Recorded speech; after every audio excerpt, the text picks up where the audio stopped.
Le président.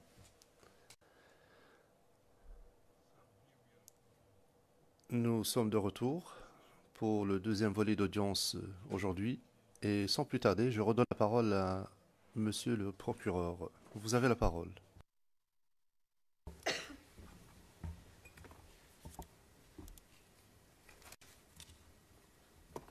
Alors, Monsieur Mangou, continuons. À votre connaissance, est-ce qu'il y a des éléments des FDS qui ont été sanctionnés ou punis par rapport aux événements du 16 décembre, à votre connaissance? Non, aucun élément n'a été puni.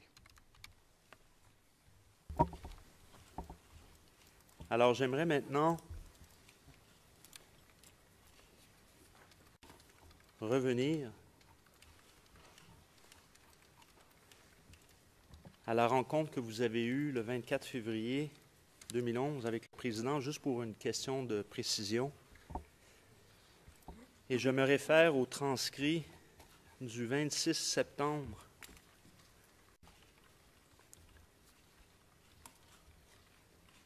RT pour Real Time à la page 65 et aux lignes 25 et suivantes, et je vais nous resituer.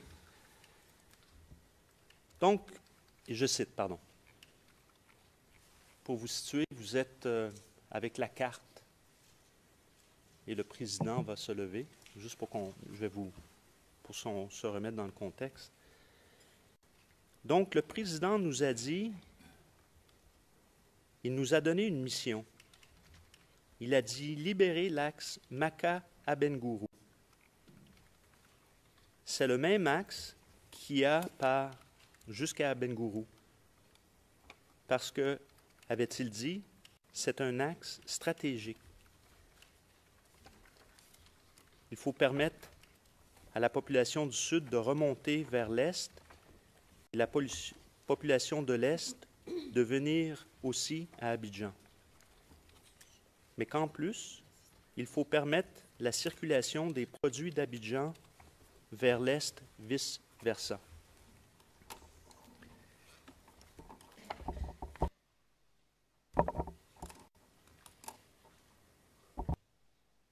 Donc, dans votre témoignage, en date du 26, donc mardi, il a dit « libérer l'axe Maka à Bengourou ».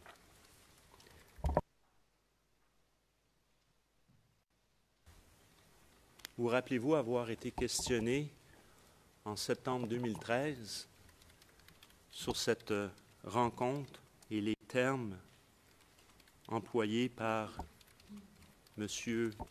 Gbagbo lorsqu'il est question de libérer l'axe Maka à Bengourou? Oui, c'était la mission qui nous avait été confiée.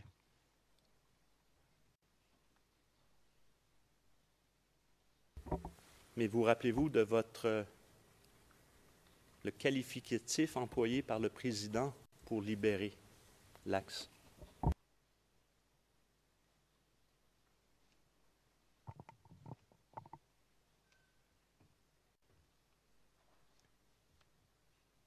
Pouvez-vous me rafraîchir la mémoire, un qualificatif?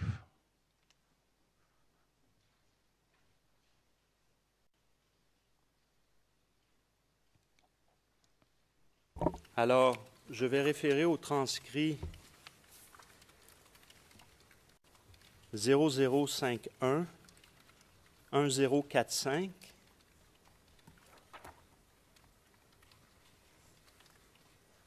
et c'est à la page 1064.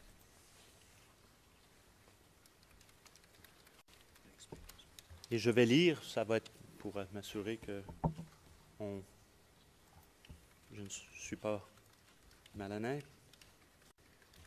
À partir de la ligne, donc, 978 à 692. Alors, vous répondez, et ce jour-là, j'avais une carte d'Abobo, et nous avons déployé la carte au mur, et nous l'avons rendue nous l'avons informé. Nous avons donc fait le compte-rendu des actions que nous avons menées et des difficultés rencontrées sur le terrain.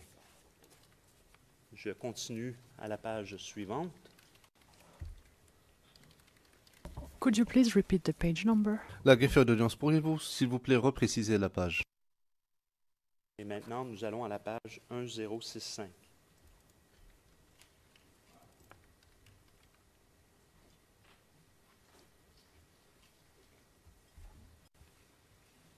Alors la question, d'accord, d'accord. Et c'était quoi la réponse du président? Votre réponse? Alors que vous soyez informés déjà sur les actions qu'on a menées, les actions que nous avons menées, c'était l'offensive que nous avons engagée au niveau de PK-18 et puis de Ndotré. Nous étant aperçus qu'il était difficile, parce qu'on nous tirait dessus, de riposter parce que la population était en place, nous avons donc replié. Nous avons donc replié. Et quand nous avons replié, il nous a demandé de tout faire pour libérer l'axe Abengourou-Maka, c'est-à-dire l'axe qui passe par Ndotré. Est-ce que cela vous rafraîchit la mémoire? Bien sûr que cela me rafraîchit la mémoire. Donc, il vous a demandé de tout faire pour libérer l'axe. Oui. D'accord. Donc, j'aimerais maintenant passer à l'offensive qui a lieu, vous avez indiqué, le 25 février, et que l'axe Maka-Abengourou, les hommes sur le terrain, étaient menés par le commandant Touali. On se situe.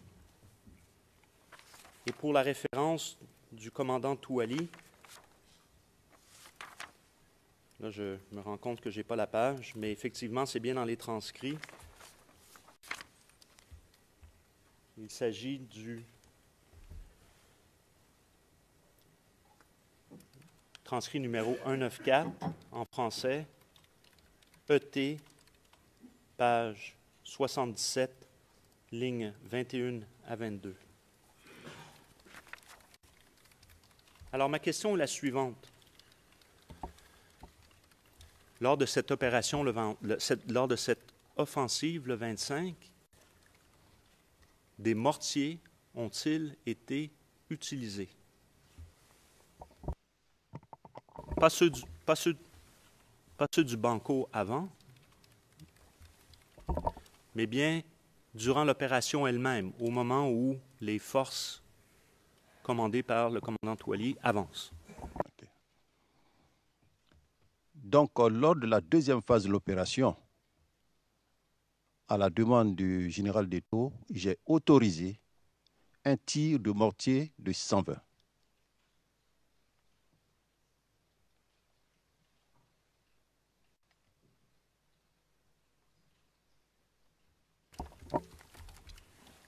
Est-ce qu'il y a d'autres tirs? Combien de tirs ont été faits à votre connaissance? Au niveau du mortier de 120 dont j'ai autorisé le tir, je l'ai précisé ici la dernière fois, ça a été un tir de flambage et un tir d'arrêt.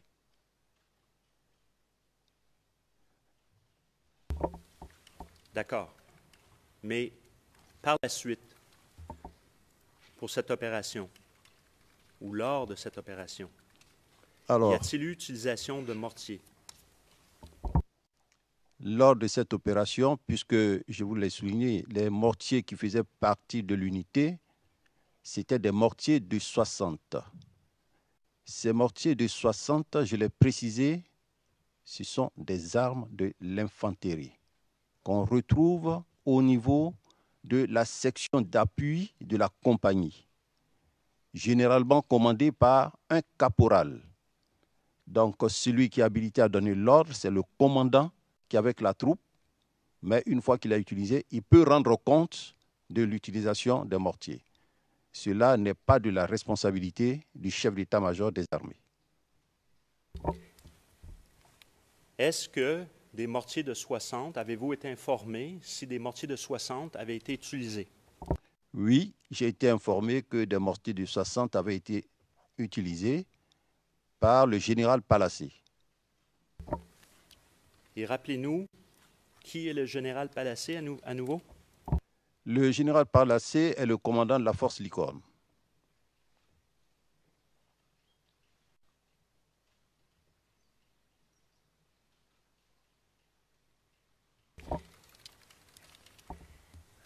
Est-ce que, suite à cela, et est-ce qu'il vous a informé également, ou est-ce que vous avez été informé des conséquences que cela avait eu, l'utilisation de ce tir de mortier? Non, il ne m'a pas informé des conséquences que cela a eu.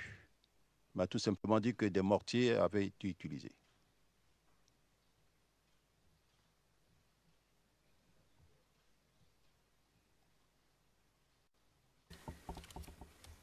Et où avait-il été utilisé? C'est ça la question. Parce que là, vous me parliez de la progression. Il y a eu 2 informations du général Palacé dans le cadre de la progression Maca Ndotré, mais il y a eu l'information qu'il m'a donnée aussi concernant le marché. Là, il m'a donné plus de précisions, mais concernant la marche, il m'a tout simplement dit que des mortiers avaient été utilisés.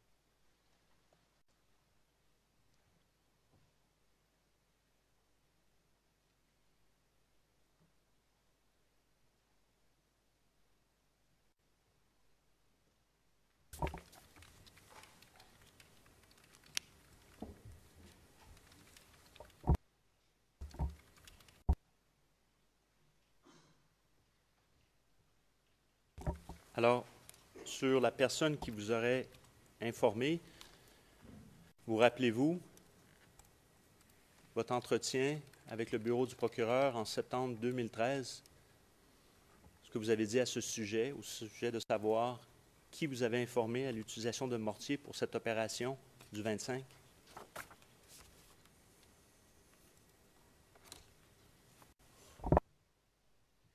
Septembre 2013.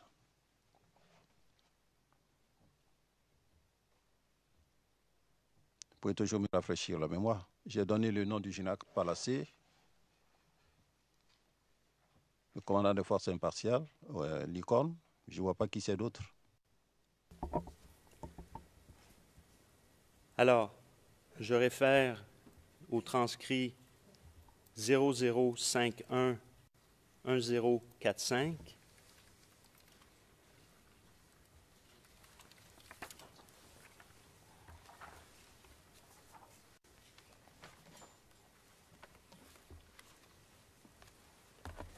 Et plus spécifiquement,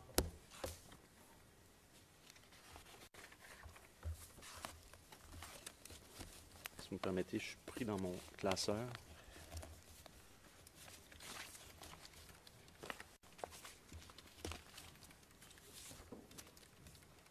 À la page 1076.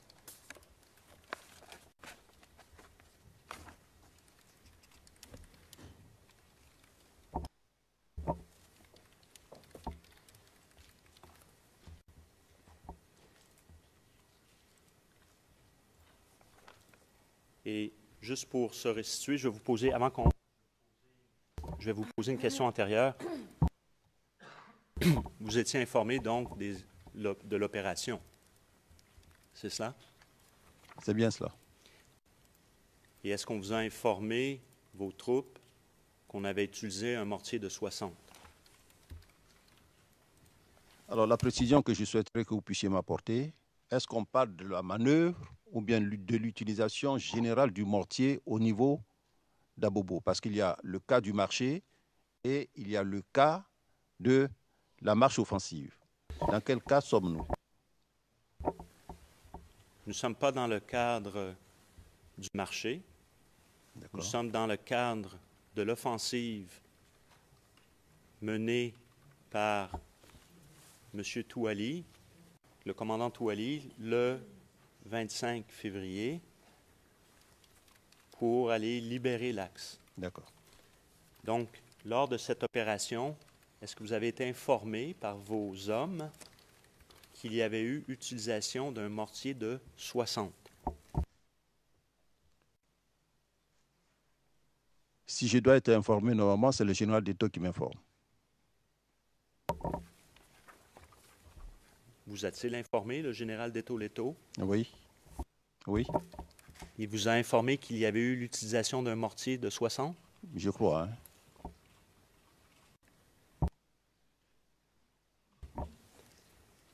Alors, je vais revenir sur votre déclaration.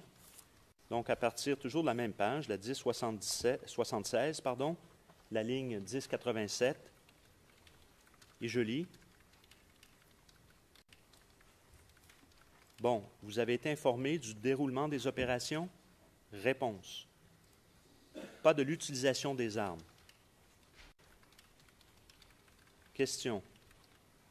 Donc, ce que vous nous dites, c'est qu'on ne vous a jamais informé et vous n'avez jamais été informé. Vous dites Avez-vous su cette journée-là plus tard ou dans les jours suivants? À la ligne 1098, vous dites oui. Qu'on avait utilisé des mortiers était la question. Réponse, ligne 1100. Oui, je l'ai su, je l'ai su. Je l'ai su parce que les forces onusiennes en parlaient. Il y avait une question entre la réponse. Quand? D'accord? À la ligne 1105, la page suivante donc, la 1077. Voilà, les forces onusiennes en parlaient. Ils ont dit qu'on a utilisé les mortiers. Ça, je l'ai su plus tard. Est-ce que ça vous rafraîchit la mémoire? Ça me rafraîchit la mémoire. Je ne suis pas loin de la réponse que j'ai donnée. Monsieur Mangou, on essaie juste de clarifier la chaîne et on comprend que les événements remontent à plusieurs temps. C'est bien ce que je vous dis aussi. Alors, donc, vous rappelez que ce sont les forces onusiennes qui vous ont informé après les événements plus tard. Oui. Quand je parle du général Palacé, le général Palacé travaillait avec les forces onusiennes. Avez-vous autorisé cette journée-là l'utilisation d'un tel mortier? Non. Alors, je voulais préciser tout à l'heure, le mortier 60, c'est une arme d'infanterie. Donc, le commandant de l'unité peut l'utiliser sans autorisation du chef d'état-major des armées.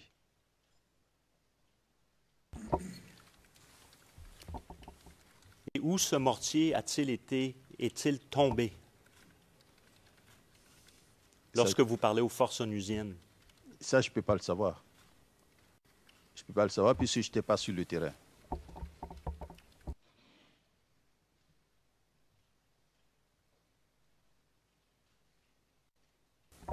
Donc, juste pour conclure,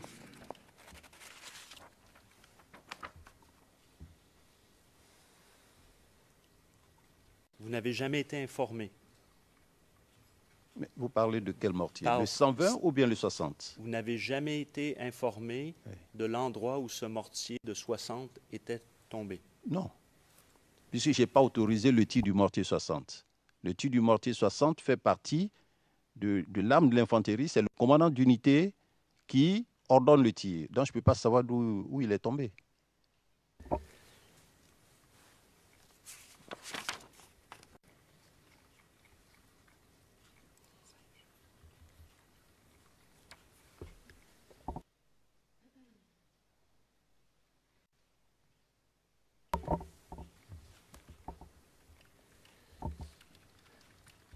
Vous rappelez-vous ce que vous avez dit dans votre déclaration?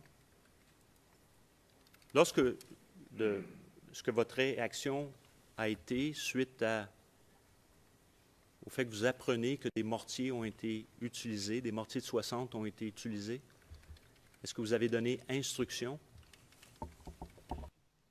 Oui, j'ai donné instruction pour que Tolly soit rappelé afin de nous faire un compte rendu plus précis. Et par rapport à l'utilisation de mortiers, est-ce que vous avez pris ou donné des instructions à ce sujet? Par rapport à l'utilisation du mortier de 60, je n'ai pas d'instruction à donner, je ne donne pas d'instruction. Je ne donne pas d'instruction. C'est le commandant de l'unité qui prend l'initiative de tirer.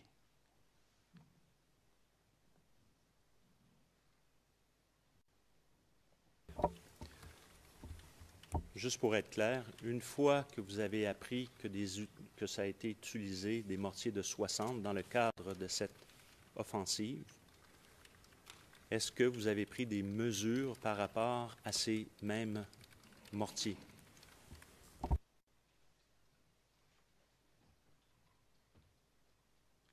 Il n'y a pas de mesures particulières qui ont été prises puisqu'ils étaient pratiquement à la fin de leur mission. Donc, à partir de 18 h, on leur a demandé de rejoindre leur position initiale.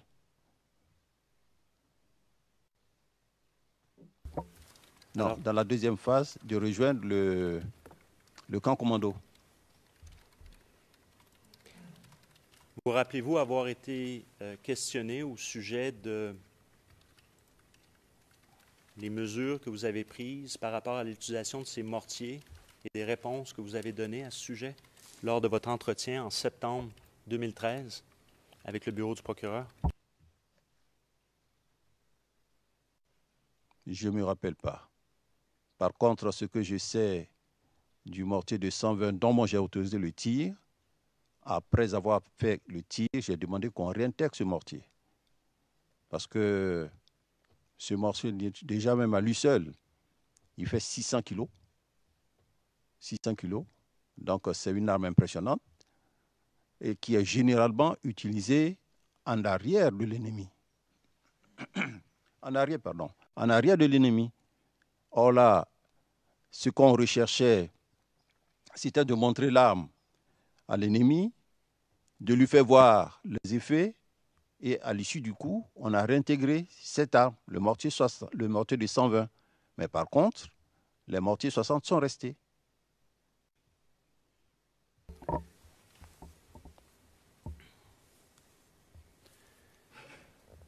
Alors, je vais continuer avec le transcrit à la ligne 1107. Quelles sont les sanctions que vous avez prises à ce moment-là sur le champ, compte tenu qu'on ne vous avait pas consulté? Pour l'utilisation de telle arme, j'ai fait retirer les mortiers, c'est votre réponse. Vous continuez, j'ai fait retirer les mortiers de qui? Pardon, c'est votre réponse. Question, ligne 111-16. Les mortiers de ce peloton spécifique? Réponse. Ah oui, ceux qui avaient le peloton, je leur ai dit que ce n'est pas l'arme appropriée. J'ai fait retirer les mortiers.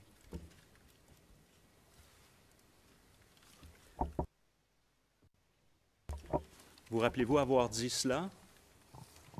Oui, puisque c'est transcrit. Mais il a dû avoir certainement une confusion dans mon esprit. C'est plutôt les mortiers de 120 qui ont été retirés, mais les éléments ont gardé les mortiers de 60.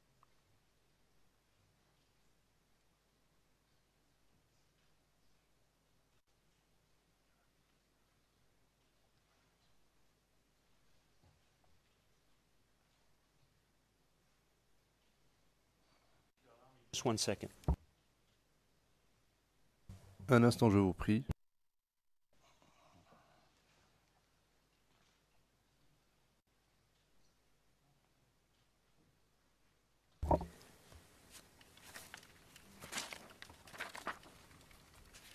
Alors, juste pour compléter,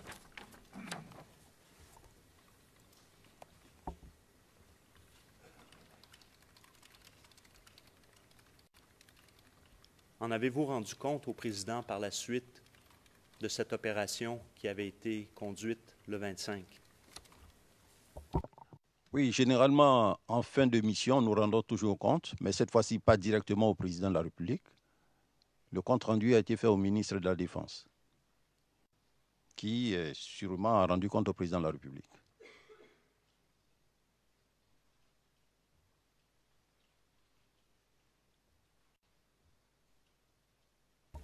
Est-ce que le ministre de la Défense a été informé que des obus avaient été utilisés?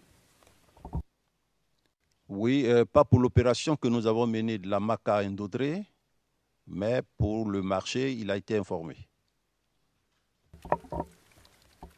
Alors, j'aimerais encore revenir à votre déclaration antérieure, toujours du mois de septembre 2013. Vous rappelez-vous de ce qui a été mentionné par vous-même au bureau du procureur à ce sujet-là et du ministre de la Défense? Concernant les mortiers du marché, ce qui a été dit? Non, au sujet de l'opération du 25 février 2011.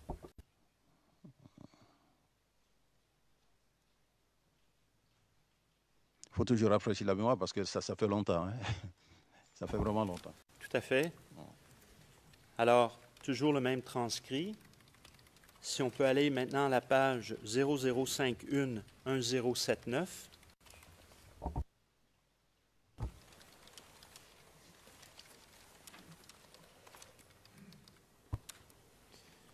Maître Titre. Merci, Monsieur le Président. Pardon, confrère. Je crois que la question était, vous rappelez-vous de ce que vous avez dit à l'occasion de cet entretien avec les enquêteurs du bureau du procureur? Il me semble, Monsieur le Président, qu'il aurait fallu poser d'abord une question témoin pour ensuite le confronter. On ne peut pas aller directement à la déclaration. Je crois que le témoin a indiqué que le ministre de la Défense n'a pas été informé, mais il a été informé pour ce qui est de la question du marché. Alors, Le président, oui. que ça soit vraiment clair, Monsieur le Président, avec votre permission. Please do so. Le président, oui, je vous invite à le faire. Que des obus avaient été utilisés lors de cette opération, donc qui était tombée, pas dans la forêt du Banco, pas les 120, mais que des mortiers avaient été utilisés. Oui, le ministre devait le savoir puisque moi j'ai été informé par les forces impartiales. Donc je lui ai fait le compte rendu, il en a été informé. Et donc, la question était aussi de savoir, est-ce que maintenant le président a été informé que des obus avaient été utilisés et qui étaient tombés au-delà de la forêt du Banco?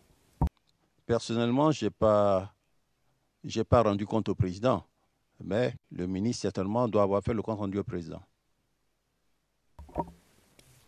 Alors, je vais vous rafraîchir la mémoire.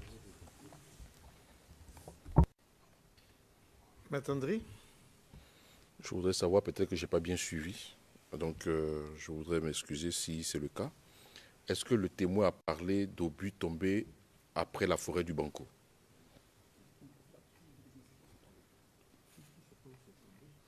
Je pense savoir que le témoin a dit qu'il ne sait pas où est-ce que ces obus sont tombés.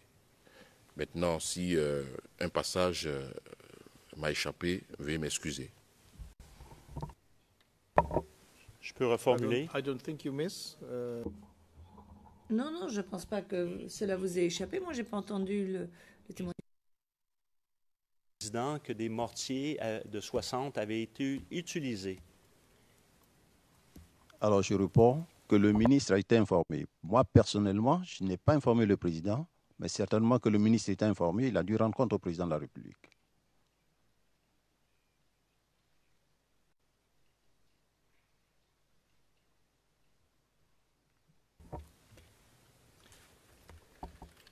Alors, je vais revenir donc à la même page, la 1079. Même, je vais revenir en arrière, pardon, à la page 1078, ligne 1170.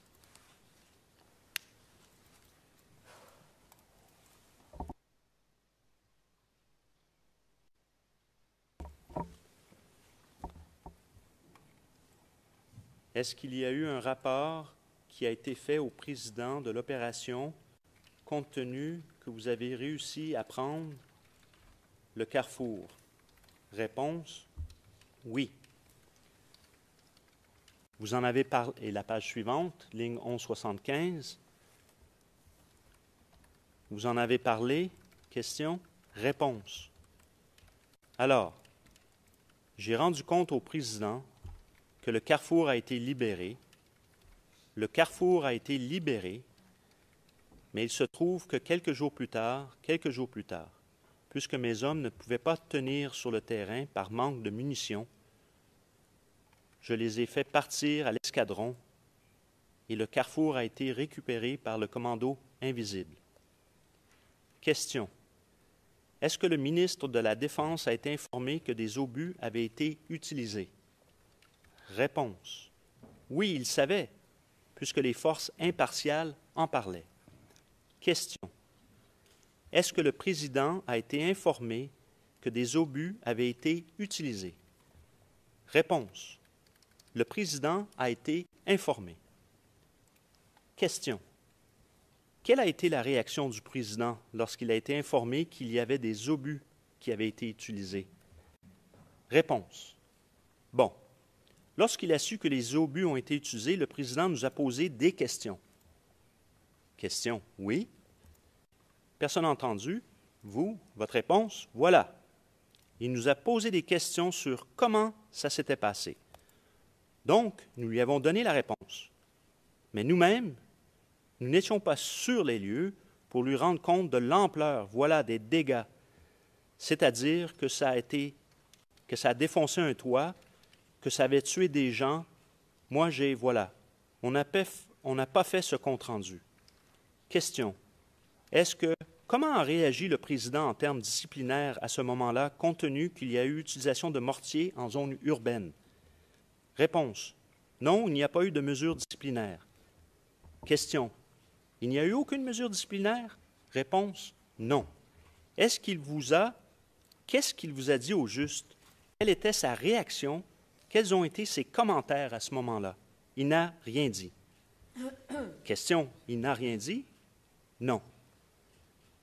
Question. OK. Est-ce qu'il s'est même informé des victimes qu'il aurait pu y avoir? Réponse. Non, je vous dis que l'information est venue des forces impartiales. D'accord.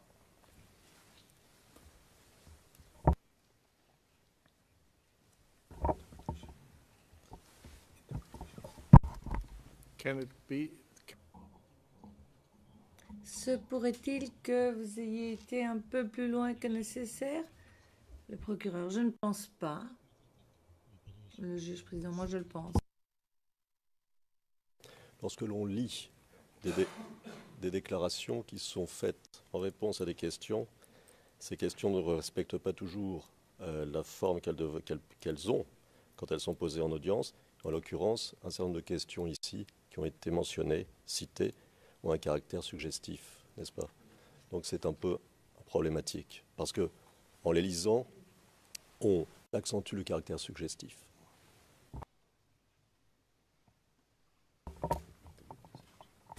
The chamber will be the master of that. Yes, of course we will be. No, don't. Juge président. Oui, bien sûr. Ne vous en faites pas. Maître Indri, à vous. Monsieur le Président, dans cette même veine, puisque le procureur est allé un peu plus loin que ce qui devait être, est-ce qu'il pourrait, s'il ne le fait pas, bon, dans But le you fait, can. That's when it's your turn to question. Why? Juge président, ce sera plus tard votre tour de poser des questions. Alors pourquoi toujours interrompre maintenant? Quand ce sera votre tour, vous le ferez, mais pas maintenant. Je ne veux plus qu'on interrompe pour ça. Je le répète, il faut terminer aujourd'hui, de toute façon. Le procureur, de toute façon, devrait pouvoir terminer aujourd'hui, Monsieur le Président. Vous, Je me rappelle très bien, c'est le compte rendu qui a été fait. au président. au président depuis 2013, hein, vous savez. La mémoire, elle est un peu oublieuse. Très bien. Voilà.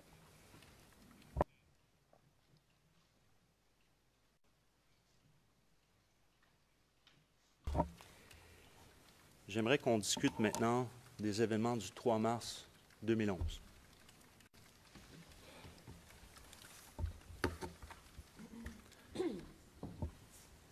Avant le 3 mars 2011, avez-vous été informé qu'une démonstration était pour avoir lieu à Abobo le 3 mars, une démonstration par des femmes? Non, pas informé.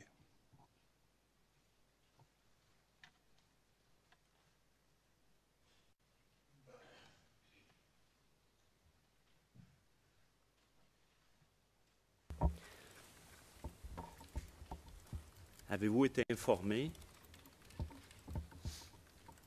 qu'il y a effectivement des femmes qui seraient mortes lors d'une démonstration à Abobo? Oui. Oui, Par- j'ai été informé. Par qui? Alors, j'ai été informé par 2 personnes. La première personne, toujours par les forces impartiales. La deuxième personne, par le ministre qui m'a apporté l'information. Donc, il m'a appelé pour me demander si nos éléments avaient effectué des tirs sur des femmes.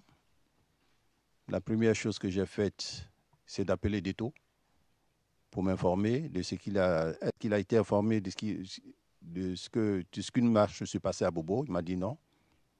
Et je lui ai demandé également, est-ce qu'il a été informé que nos hommes ont tiré sur des femmes? Il m'a dit non. Donc, je suis parti revoir le ministre pour dire que suite à une enquête interne que nous avons menée, ben, nos hommes n'ont pas effectué de tirs sur des femmes.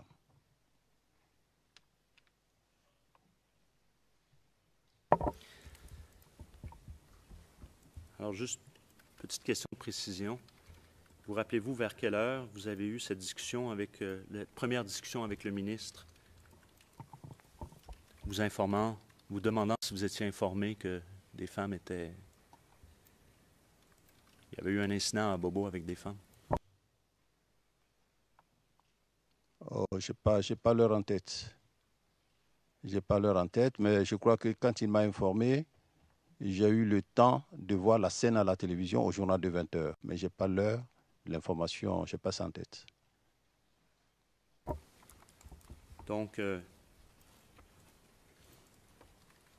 juste pour qu'on soit clair, et je me réfère au transcrit 0051-1086 de votre déclaration du mois de septembre 2013, à la page 11-13, ligne 926, vous indiquez dans ce passage « vers midi ».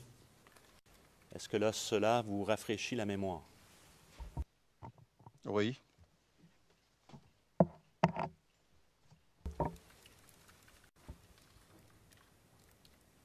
Donc, vous parlez au général Deto-Leto par la suite pour faire enquête? Oui, je lui ai demandé de mener des investigations afin de me faire un compte-rendu. Et son compte-rendu a été qu'il n'en était rien?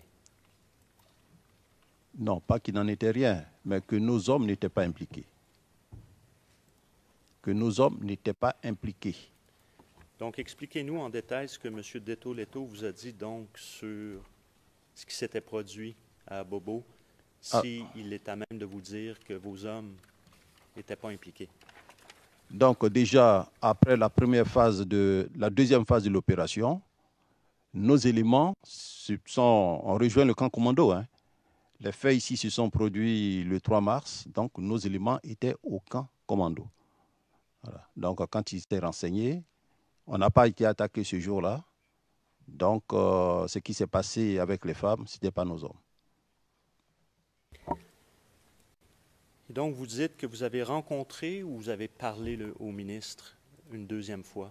Alors le ministre m'a communiqué l'information au téléphone. Après que Deto m'ait donné les résultats de l'enquête, la petite enquête interne, je suis allé personnellement au bureau du ministre le rencontrer pour lui faire le compte-rendu. Et à l'issue du compte-rendu, il m'a demandé de faire un communiqué. Est-ce que vous avez fait un communiqué? Oui, nous avons fait un communiqué. Nous avons fait le communiqué, donc on a vu ça le soir, au journal de 20h, le même jour. On a fait le communiqué au journal de 20h, le soir. Est-ce que M. Gbagbo a été informé de ce communiqué? Non, il n'a pas été informé de ce communiqué. C'est plutôt le ministre qui m'a instruit de faire le communiqué. Je suppose que le ministre m'ayant instruit de faire le communiqué, il a dû rendre compte au président de la République.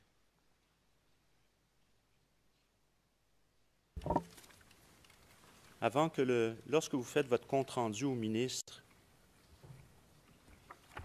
au moment où il va vous suggérer de faire un communiqué, est-ce que vous lui avez fait quelques propositions que ce soit au ministre? Oui. J'ai fait des propositions au ministre, puisque nous-mêmes, dans le communiqué que nous avons fait, nous avons dit que nos hommes n'étaient pas concernés par ce qui est arrivé. Nous avons donc présenté nos condoléances à la famille et demandé qu'une enquête soit faite.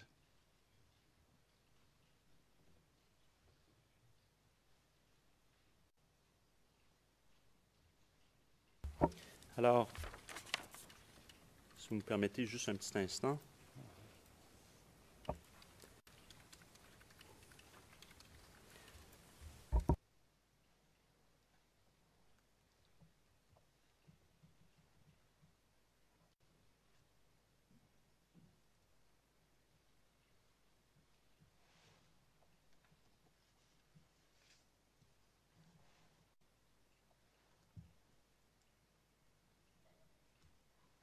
Savez-vous si le ministre a relayé cette information au président de la République, à savoir le compte-rendu que vous faisiez, que vous lui avez fait? Est-ce qu'il a rendu compte de l'incident au président de la République, le ministre de la Défense? Je ne lui ai pas demandé expressément, mais je suppose que le ministre, suite à mon compte rendu, a dû rendre compte au président de la République.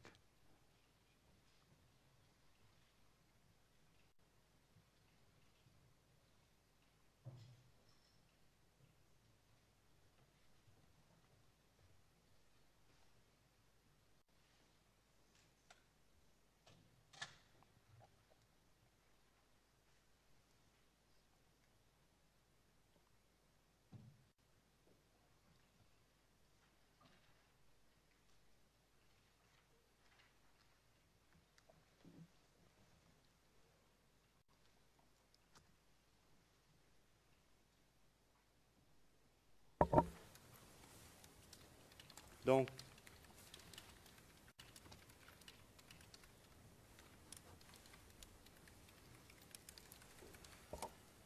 qui a approuvé le communiqué cette journée-là?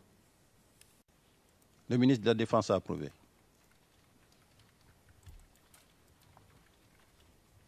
À votre connaissance, est-ce que le président, M. Gbagbo, a été consulté à quelque moment que ce soit?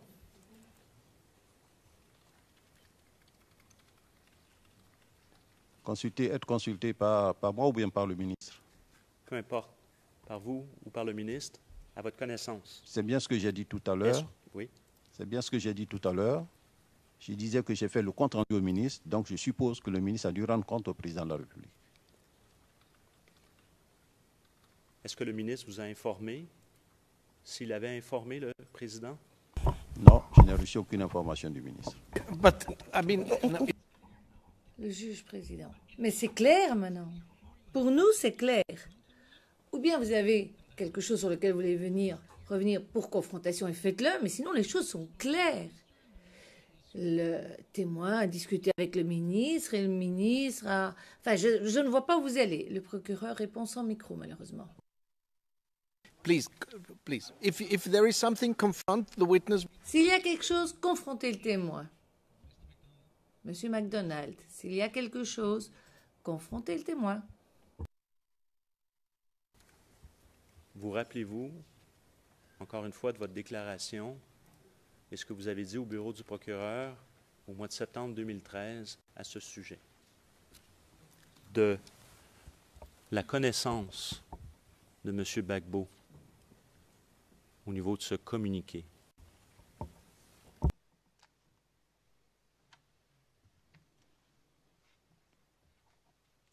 Généralement, quand nous devons faire un communiqué, le ministre est informé. Quelquefois, moi-même, je rencontre directement au président de la République.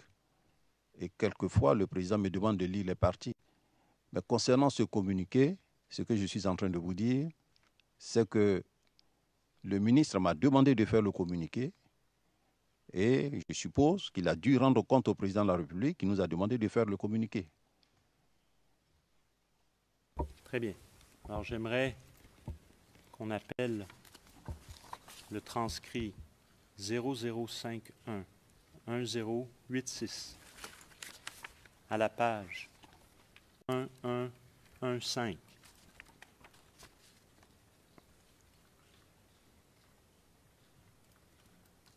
À partir de la ligne 1004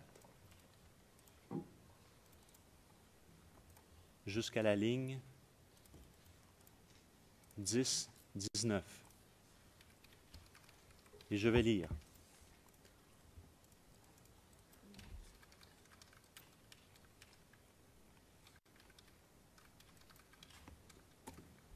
Question.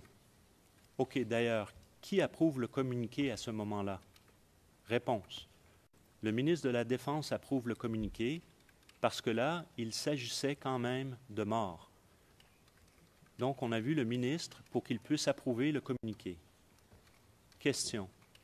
À votre connaissance, est-ce que le président Gbagbo a été consulté à quelque moment que ce soit? Votre réponse. Il était informé. Question. Par qui?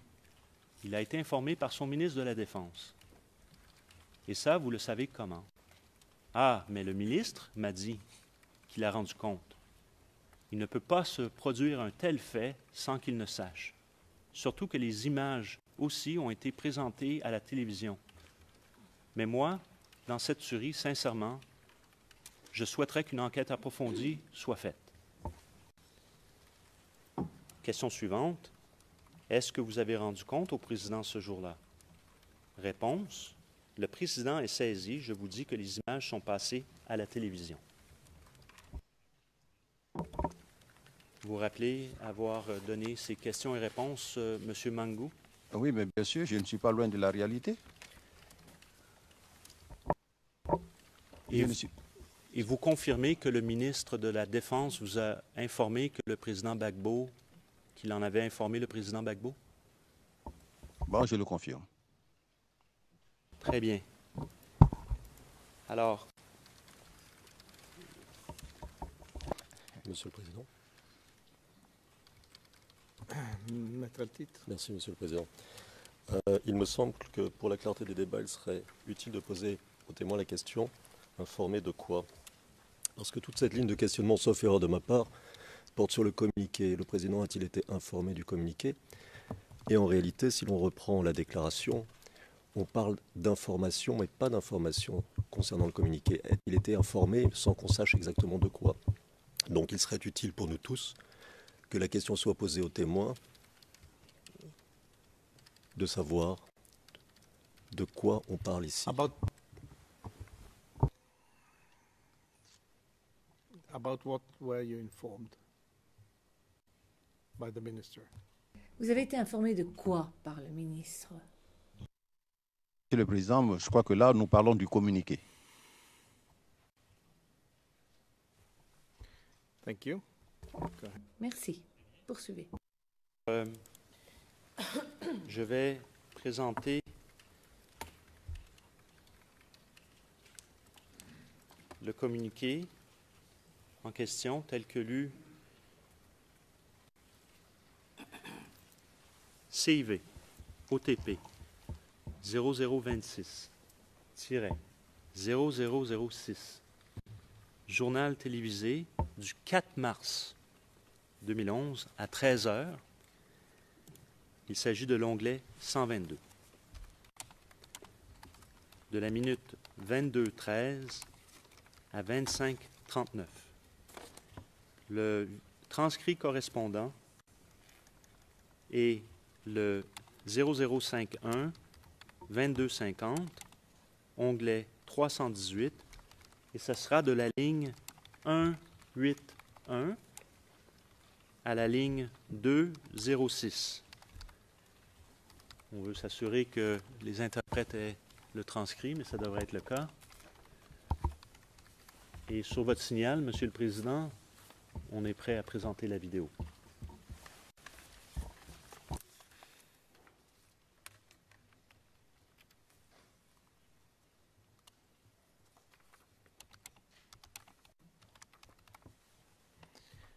Can you repeat the page number of the transcript?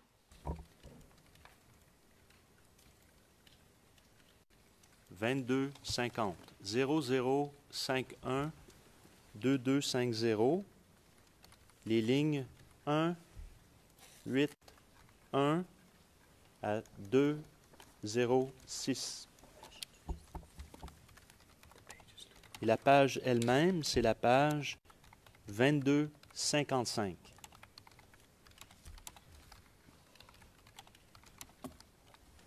Mais les lignes indiquent la page.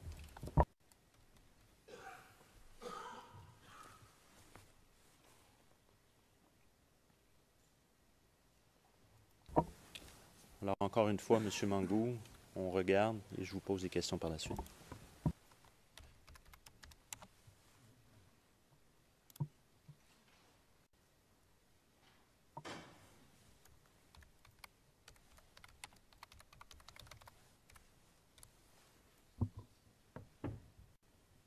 Could the interpreters confirm that he has found it?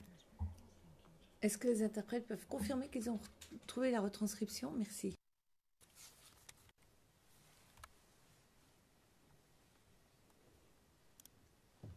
Aux informations accusant les forces Oui, c'est trouvé. d'une manifestation du RHDP dans la commune d'Abobo hier, les forces de défense et de sécurité de Côte d'Ivoire ont fait un communiqué lu ici par leur porte-parole, le colonel-major Gourou Hilaire. Sur la base de propos de pseudo-témoins, des agences de presse ont diffusé l'information selon laquelle les forces de défense et de sécurité de la République de Côte d'Ivoire seraient coupables de la mort de 6 femmes tuées par balle au cours de la marche des militantes du RHDP à Abobo le jeudi 3 mars 2011. Cette information a été automatiquement relayée depuis hier par des médias internationaux. Tout en s'inclinant très sincèrement sur la mémoire de ces femmes tuées, victimes d'actes d'un autre âge, les forces de défense et de sécurité de Côte d'Ivoire déclarent purement et simplement ne pas se reconnaître dans cette accusation forcément mensongère et sans fondement. À l'intention de ces médias qui, de façon curieuse et suspecte, s'accordent autour de cette accusation, les forces de défense et de sécurité rappellent que des marches similaires des militants du RHDP ont eu lieu à Agamé, à Makori, à Trècheville, à Atekoubé, à Bassam et dans d'autres localités les jours précédents. Ces marches ont été toutes dispersées par les forces de défense et de sécurité de Côte d'Ivoire à l'aide de moyens conventionnels, sans qu'aucun cas de tuerie par balle n'ait été déploré, ni d'acte de barbarie observé. les forces de défense et de sécurité de Côte d'Ivoire s'insurgent contre ces adeptes des informations pour qui la légèreté et la manipulation des faits sont établies comme des règles professionnelles. Aussi, le chef d'état-major des armées demande-t-il à ses accusateurs de rechercher les auteurs présumés de cette tuerie de femmes à Abobo ailleurs. Car il affirme que la zone d'Abobo n'a jamais été le théâtre d'opération des forces de défense et de sécurité de Côte d'Ivoire ce jour précis du jeudi 3 mars 2011, jour de la marche. Enfin, le chef d'état-major des armées précise que les troupes des forces de défense et de sécurité de la République de Côte d'Ivoire sont restées stationnées dans leur cantonnement d'Abobo. Dieu bénisse et sauve la Côte d'Ivoire. Fête à Abidjan le vendredi 4 mars 2011.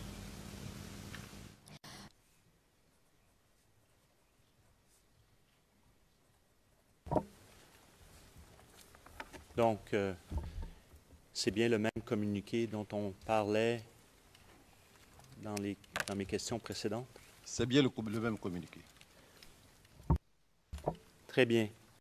Je vais vous montrer maintenant une autre pièce vidéo.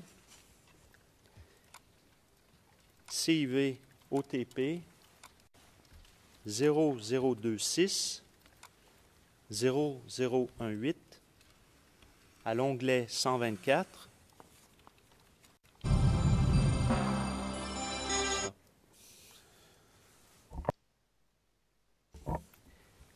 Ce sera de la minute 10:34 à 13:03. Le transcrit correspondant est le 0051 2220 à l'onglet 317 et c'est des lignes 189 à 212. Où est-ce que je me trompe? C'est à partir de la page, toutefois, de la page 2227. 2226, pardon, à 2227. Il s'agit d'une intervention de M. Awa Don Mello.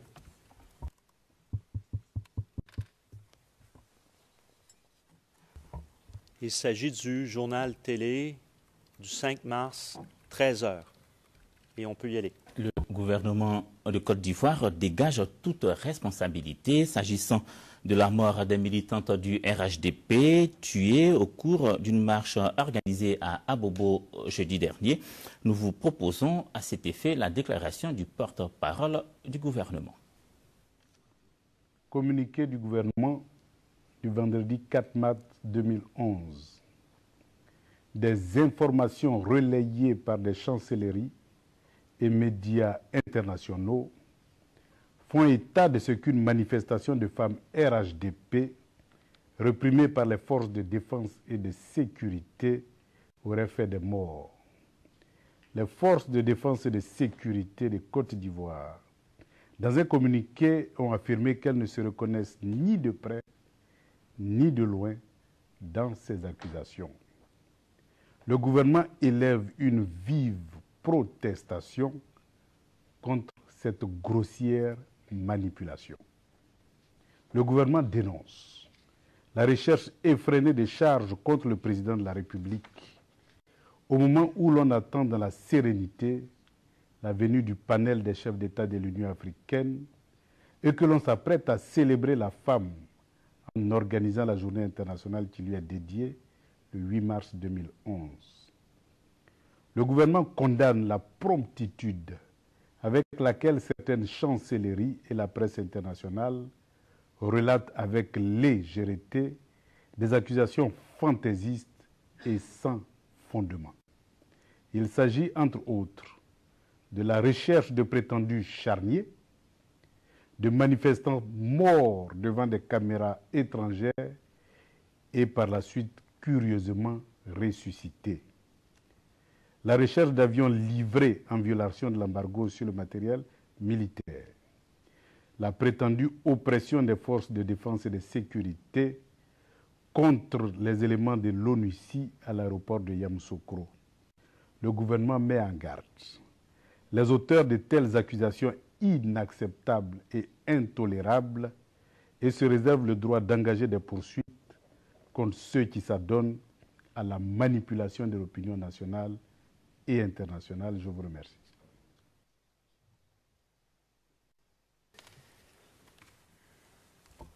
Avez-vous déjà vu ça?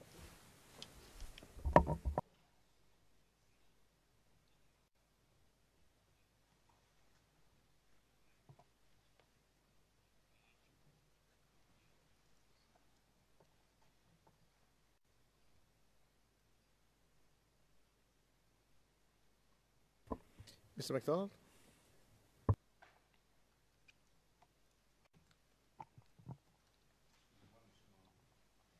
Excusez-moi, M. Mangou. Est-ce que vous avez déjà vu ce communiqué du gouvernement à la télé? Oui, j'ai vu ce communiqué du gouvernement à la télé. À votre connaissance, est-ce qu'il y a eu une enquête par la suite pour voir si des femmes étaient mortes, outre le fait de votre enquête interne demandant à M. Detto-Leto? Est-ce qu'il y a eu une enquête qui est allée au-delà de cela pour déterminer si effectivement il y avait des femmes qui étaient mortes? Nous avons demandé qu'une enquête soit faite. Je crois que si l'enquête avait été effectivement faite, on aurait été informé des résultats. Mais on n'a pas été informé du résultat, donc je suppose qu'il n'y a pas eu d'enquête. Est-ce que vous avez été informé à quelque moment que ce soit, depuis les événements, si des éléments avaient été punis, donc entre le 3 mars et le 11 avril 2011? Non. Très bien. J'aimerais maintenant passer aux événements du... Excuse me. Just... Le président, un instant, je veux être sûr d'avoir bien compris la réponse. Vous n'avez jamais été informé? Votre réponse, non. Est-ce que c'était à la réponse, vous n'avez jamais été informé, ou est-ce que c'était une réponse à vous n'avez jamais, qu'il n'y a jamais eu de sanctions? Ça s'applique à quoi? Que je n'ai jamais eu de sanctions. Les sanctions, ça s'applique à la sanction. Mais aussi que je n'ai jamais été informé qu'il y a eu une enquête qui a été faite, Monsieur le Président. OK. Le président, fort bien, merci.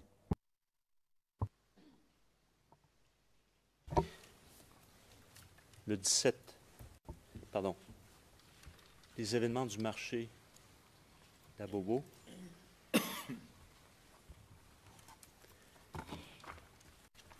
Donc, on en a touché un petit peu tout à l'heure, mais revenons-y. Comment avez-vous appris que des obus étaient tombés donc, sur ce marché? Là également, ce sont les forces impartiales qui nous ont informés. Et je crois que le ministre de la Défense aussi a dû être informé par ces mêmes forces impartiales, mais aussi par un groupe de journalistes qui lui ont apporté l'information.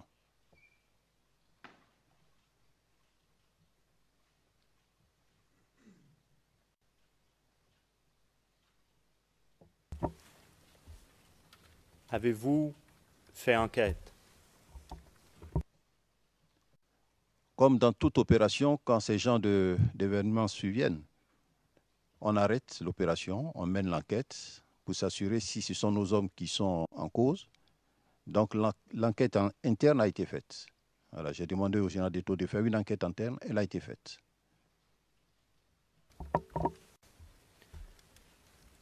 Qui des forces impartiales vous a informé? Et qu'est-ce que cette personne vous a dit? Alors, c'est le général Palacé qui m'a informé. Et là, il m'a dit, il m'a donné il m'a dit qu'il y avait, je crois, 3 morts, 3 personnes qui seraient mortes.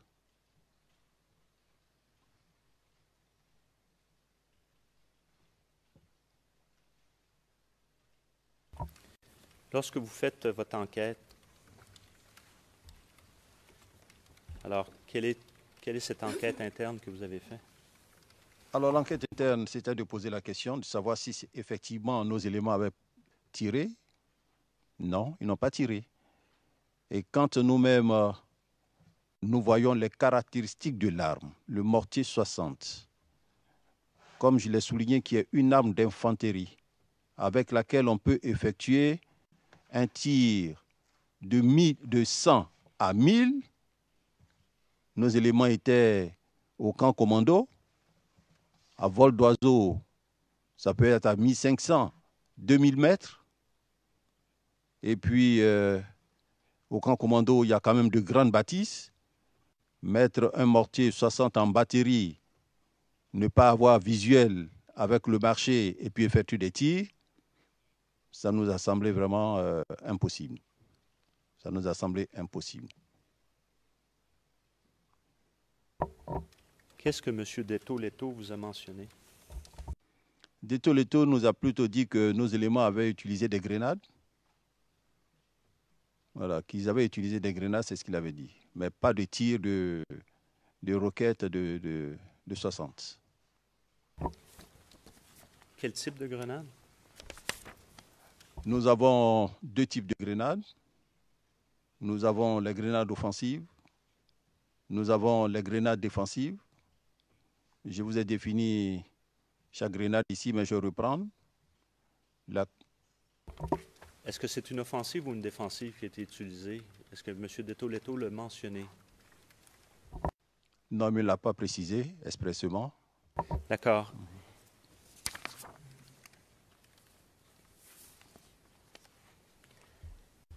À votre connaissance, est-ce que vous savez s'il s'est déplacé? Est-ce qu'il est allé sur place? Non, je ne pense pas qu'il se soit déplacé. Non, il n'est pas allé sur place. Alors, une fois fort de cette information, vous dites que vous faites quoi? Lorsque vous avez ces informations de M. Detto-Letto, du commandant Detto-Letto, pardon, général, vous faites quoi? Alors, quand j'ai une information en terrain, la première personne à qui je rencontre, c'est le ministre de la Défense. Je rencontre le ministre de la Défense. Lui a été informé déjà. Donc, des résultats de l'enquête, je lui ai fait le compte-rendu.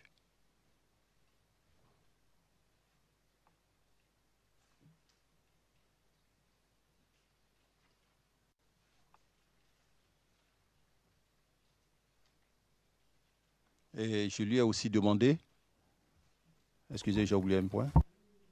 Je lui ai aussi demandé de faire mener une enquête générale.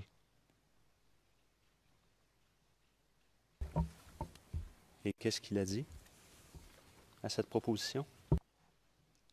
À cette proposition, il m'a dit qu'ils allaient le faire, mais ça n'a pas été fait.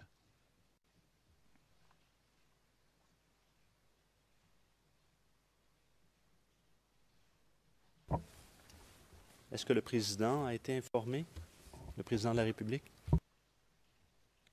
Pas par moi, mais je crois que le ministre a dû lui rendre compte.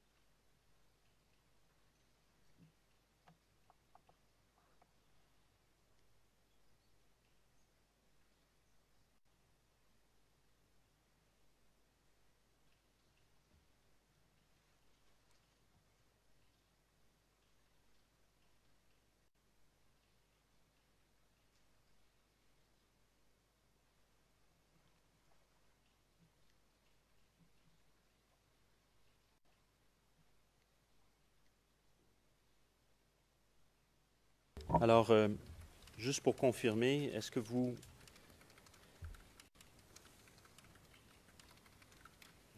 Au sujet de votre proposition de diligenter une enquête, cette suggestion que vous faites au ministre, Est-ce que vous savez si cette information a été communiquée au président? Je ne peux pas être affirmatif. J'ai rendu compte au ministre. Je sais qu'il a dû certainement rendre compte au président de la République.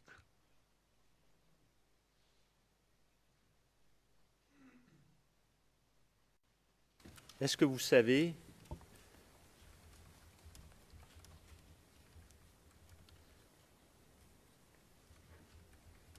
est-ce que vous avez donné l'autorisation à quelque moment que ce soit, au moment des faits, pour l'autorisation de mortier, peu importe le calibre, de quelque mortier que ce soit? Monsieur le Président.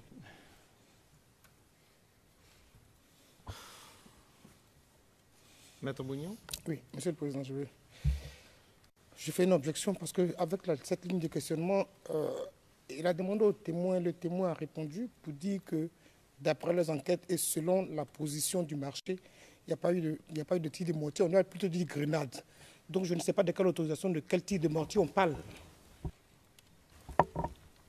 Il a demandé au témoin, le témoin dit par rapport à la situation du marché, à vol d'oiseau, il a dit dans 2000 mètres, alors que les mortiers font 1500. Donc il ne pense pas qu'il y ait de tir de mortier, il a plutôt parlé de tir de grenade, à supposer. Mais maintenant, autorisation de tir de mortier par rapport à quoi? Par rapport à quelle réponse du témoin? Monsieur, Your Honors. Monsieur MacDonald, Monsieur le Président, la Chambre doit connaître des faits relatifs à cette affaire et une réponse. Le Président, un instant, je vais poser la question. Est-ce que vous avez autorisé à quelque moment que ce soit, pendant la crise post-électorale, l'utilisation de mortiers? C'est la question. Can you tell us? Quand est-ce que vous avez fait cela? Dans quelles circonstances? Comment? Pouvez-vous nous parler des circonstances de cette décision?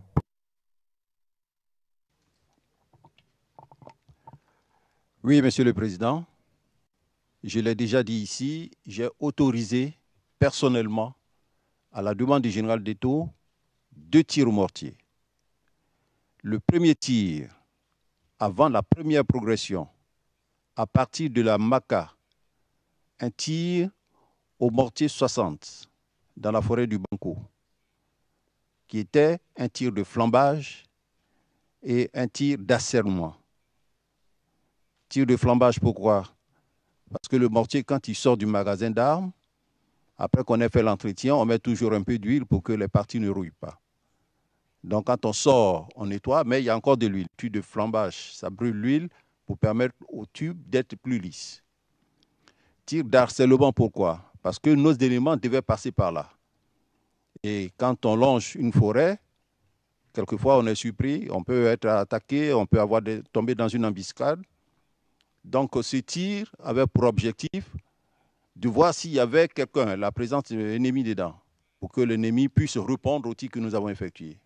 Quand ça a été fait, il n'y a pas eu de réponse, nous avons pu reprendre notre progression. Le deuxième tir que j'ai autorisé, c'est au mortier de 120. Et j'expliquais aussi pourquoi on a fait partir l'arme sur le terrain. Arme impressionnante. Je vous avais dit que ça fait près de 6 kilos. Le canon, ça fait 3 mètres 20. Pour montrer l'arme, son effet, et ne pas avoir à nous en servir contre la population. Parce que vous imaginez un mortier de 120 qui tombe au milieu des habitations, c'est sûr qu'on n'aurait pas trouvé Abobo dans l'état où il était. Donc là, nous avons effectué également un tir de flambage et un tir d'arrêt. Un tir de flambage, donc ça je l'ai expliqué. Le tir d'arrêt, c'est le tir qu'on a effectué au plus près de la position amie pour arrêter toute manœuvre ennemie si elle devait avoir lieu. À l'issue de ce tir, compte tenu de l'importance de l'arme, et ce n'était pas sa position parce que le tir de mortier, on le retrouve en arrière des positions, j'ai donc demandé au général d'Eto de réintégrer l'arme. Parce que si on la laisse là, dans le repli, on peut laisser l'arme à l'ennemi. Donc cette arme a été réintégrée. Voici donc, Monsieur le Président, les 2 tirs de mortier qui ont eu mon autorisation.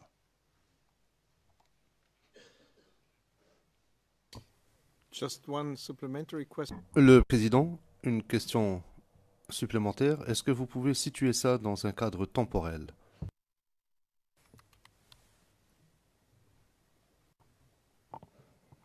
Oui, le tir de mortier, c'était avant la manœuvre, la première phase, donc en position statique.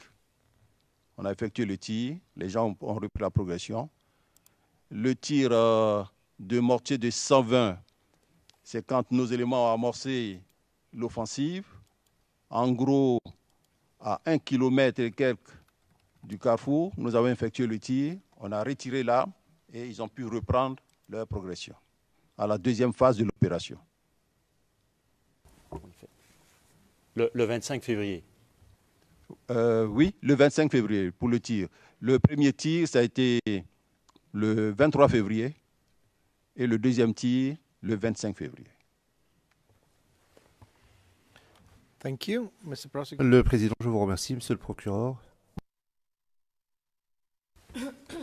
Monsieur Mangou, pour les événements du 3, c'est-à-dire pour les événements du 17, est-ce que la gendarmerie a fait enquête? Le 17 mars 2011, n'est-ce pas? Non, pour que le compte-rendu soit clair. Monsieur MacDonald, oui. 2011.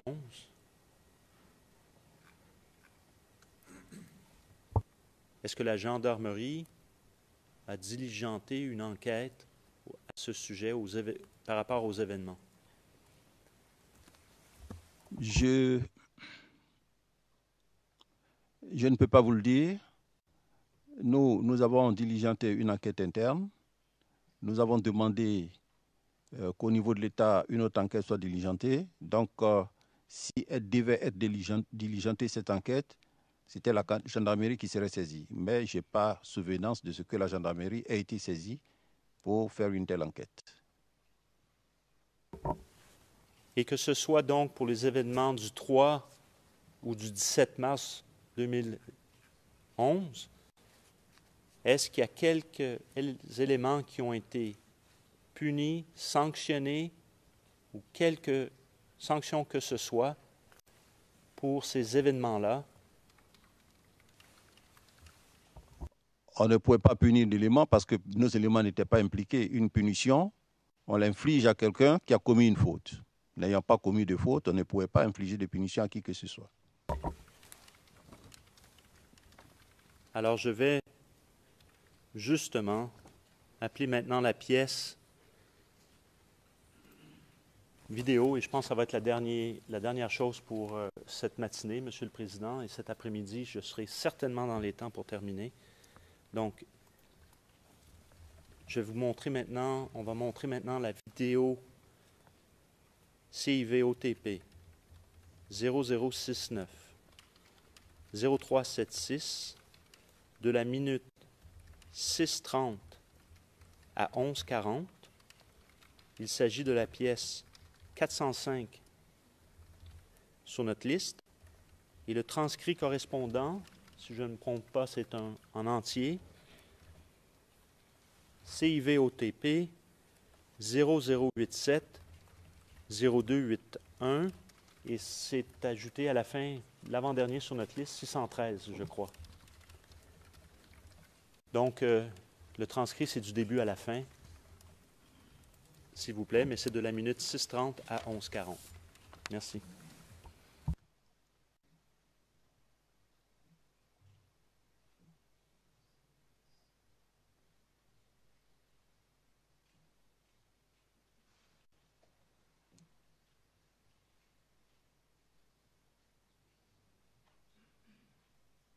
Le gouvernement pense, le gouvernement ivoirien dénonce la manière dont les médias internationaux traitent et présentent les informations sur la Côte d'Ivoire, sur les violences en Côte d'Ivoire. Un communiqué a été produit à cet effet. En voici le contenu avec M. Aoua Domelo, ministre de l'Équipement et de l'Assainissement et porte-parole du gouvernement. Communiqué du gouvernement. Le jeudi 17 mars 2011, des informations ont été diffusées par des médias étrangers faisant état d'une intervention des forces de défense et de sécurité à l'arme lourde sur un marché situé dans la commune d'Abobo. Cette intervention aurait fait plus de 27 morts et plusieurs blessés. Le gouvernement ivoirien, soucieux du respect des droits de l'homme, a aussitôt ordonné des investigations à l'effet de vérifier la matérialité des faits. Il en ressort les constats suivants. Aucun dégât par obus n'a été observé dans les marchés de la commune d'Abobo le jeudi 17 mars 2011. Aucune victime d'une prétendue attaque par obus n'a été enregistrée dans les morgues d'Abobo et d'Aniama le jeudi 17 mars 2011. Aucune plainte consécutive à une opération des forces de défense et de sécurité n'a été enregistrée dans les services de police.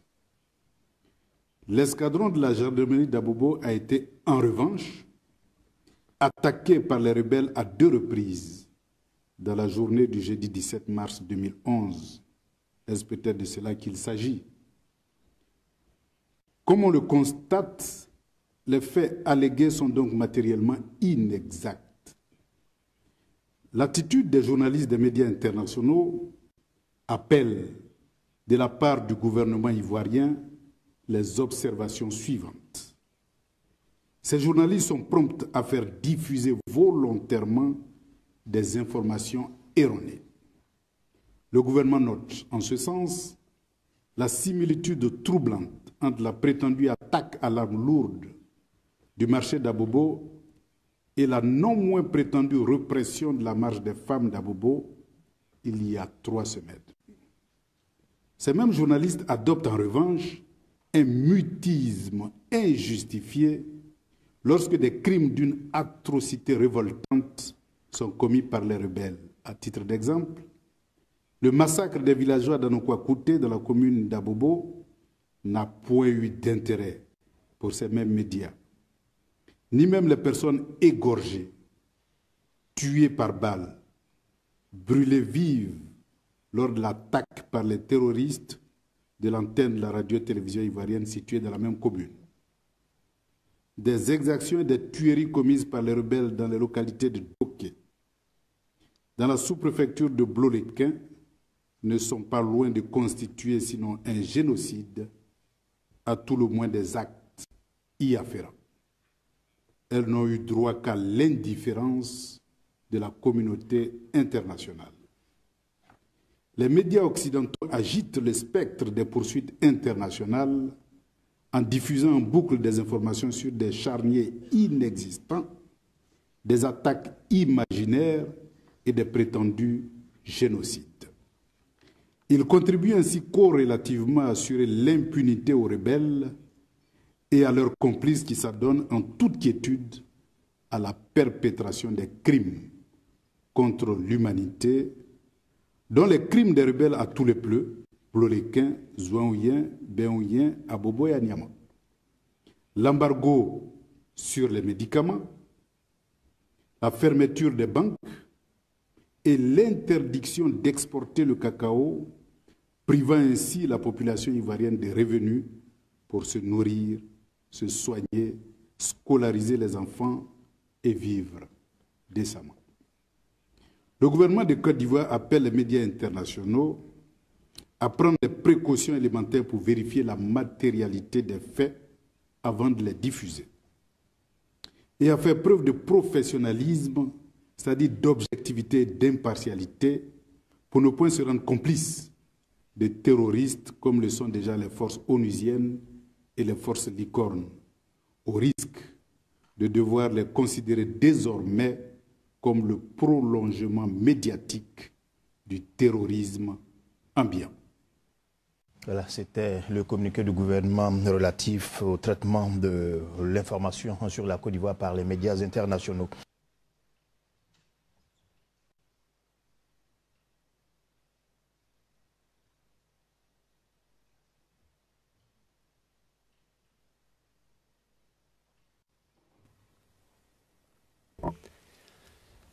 Monsieur Mangou. Vous rappelez-vous également de ce communiqué qui a été communiqué le 22 mars au journal de la RTI de 20 heures? Je n'ai pas suivi ce communiqué.